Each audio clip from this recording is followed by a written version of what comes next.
and get me a kiss. We know Lil Baby for #1 hits, worldwide fame, and much more. But how exactly did Lil Baby go from a notorious gambler and street hustler to a Grammy Award-winning artist? And on top of this, was literally saved by Young Thug, bribing him off the streets. Born Dominique Armani Jones, Lil Baby grew up in the Oakland City neighborhood of Southwest Atlanta. When he was 2 years old, his father left the family, and Baby was raised by a single mother, along with his 2 sisters. Growing up, the family struggled to make ends meet, so Baby quickly adapted to the criminal lifestyle to support himself and help his mom put food on the table.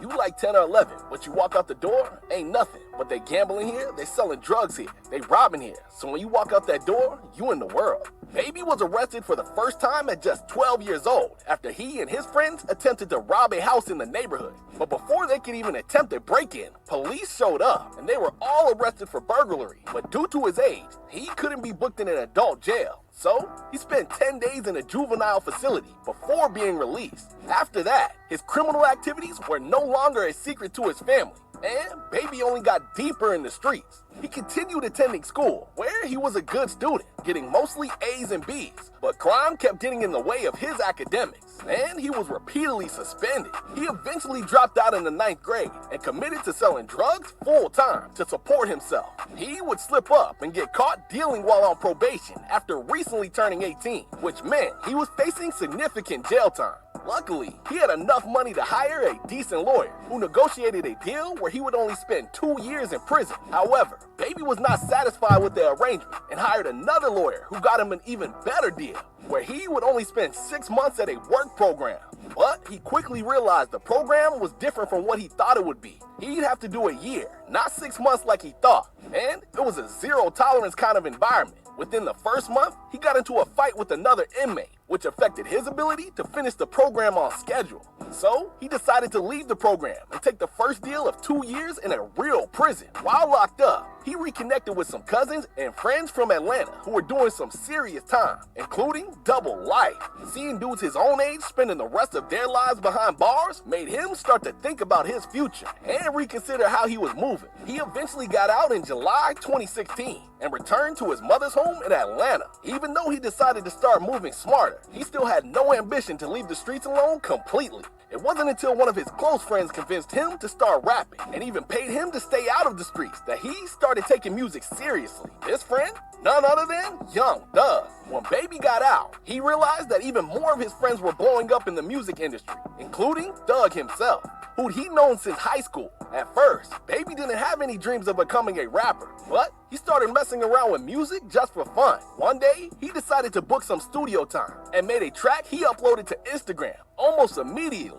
Young Thug and Gucci Mane both commented on the post, saying that they wanted to sign him. So, without even trying, Baby was getting the attention of some of the biggest artists in the city. At the time, he was also a well-known figure in the Atlanta music scene. He would sell weed to all the major rappers and would often hang around the studio, but not to record music, only to gamble. He soon caught the attention of Coach K and P, 2 well-known executives in the Atlanta music industry, who founded Quality Control Records. They were convinced that Baby had major star power and kept urging him to take rapping seriously. But at the time, he was making so much money in the streets that he couldn't see himself giving that up. Coach used to tell him, you need to rap. You got the swag, you got the money, you got everything these rappers got, and they talking about your lifestyle. Why don't you do it? But with so much encouragement from major names in the industry, Baby continued to work on his craft. In the early days, he used to pay his close friend Gunna to help him write his rhymes and learn to record. But at the time, rap still wasn't paying the bills, and he continued to hustle when he wasn't at the studio. This is when Young Thug even offered more,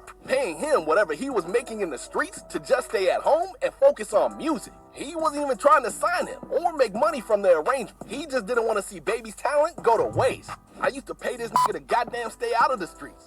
Nigga, you can have my money, just relax. That's when Baby began taking rap more seriously and decided to change up his lifestyle. It was a smart decision because he dropped his breakout track, Freestyle, in late 2017. Within a year, he already had a song with Drake and quickly became one of the hottest up-and-coming artists in hip-hop. Since then, Baby has had a few minor run-ins with the law, including being arrested for reckless driving and getting detained, along with James Harden, for drug charges during Paris Fashion Week. But for the most part, Baby has completely changed his life for the better and has gone on to become one of the most respected artists of